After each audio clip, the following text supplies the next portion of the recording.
Hello everybody, we're going to continue our introduction to polynomials by looking at how to graph polynomials by hand, specifically by using the parent function and transformations. So different types of polynomials obviously involve different exponents related to x, so whole numbered positive exponents in particular. This first example we're going to look at is a cubic function. It's the cubic parent function, y equals x cubed. So the first thing we want to do is get the table of values so I can kind of just get an idea what this parent graph looks like. So I start with -2 cubed. -2 times -2 times -2 is -8, and I keep going. So -1, 0, 1, and 8. Double check that on a calculator if you're unsure, or in your head. So now I'm going to go ahead and I'm going to plot these points. And as I plot them, you'll see that it kind of looks like a line with a kink in it, right? Awesome. So we have that going on here. And that's our cubic parent function. So if I want to graph anything that is cubic, I just have to relate it back to the transformation form that we looked at the beginning of this year. So for example, in number 9 here, let me get this keyboard out of the way. All right, in number 9 here, I have -x cubed plus 2. So the first thing I need to recognize is that this y-axis is not counting by ones. This y-axis is not counting by ones, and I need to go up 2. The plus 2, you'll remember, is telling me to shift vertically up 2. So there I go, up 2. Paying attention to my scale.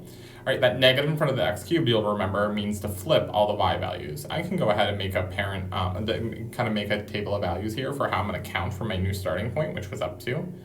-2 cubed, make it negative, positive 8. 1, 0, 1, -1, -8. So I'm going to go ahead, I'm going to graph these points, plot them out, and it'll flip it upside down and move it up 2.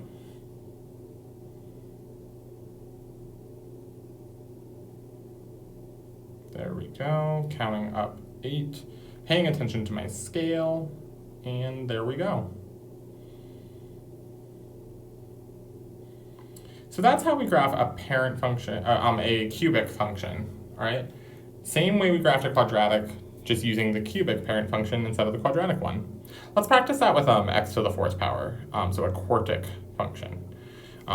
4th power, we use the word quartic to describe that. So -2 to the 4th, -2 times -2 times -2 times -2 is 16. 1, -1 would be 1, 0 would be 0, 1 would be 1, 2 would be 16. Remembering those, the even amount of negative numbers there cancels out the negative. So I'm going to go ahead and plot these points, paying attention to my scale on my y-axis again, and there I go. All right, now that I have this parent function, I can do the same thing. So let's try number 10. So on number 10, you might see that, like remembering x -2, so that's right 2, and -3, meaning down 3. So I'm going to go right 2 and down 3, and I'm going to draw a dot there. Oop. I'm going to draw a dot there, paying attention to my scale on my y-axis. Okay. And now that I have that, that's my starting point, so I can just use my parent function. There's no a value here, the a value is 1, so I don't really have to worry about that, so it's just going to be the parent function graphed from that new starting point. 16, 1, 0, 1, 16, and I graph the 1s and the 16s. I have to go up 16 from here. And we'll plot those points. There we go, and there we go, and then I graph the line. And that's it. Thanks guys, have a great day.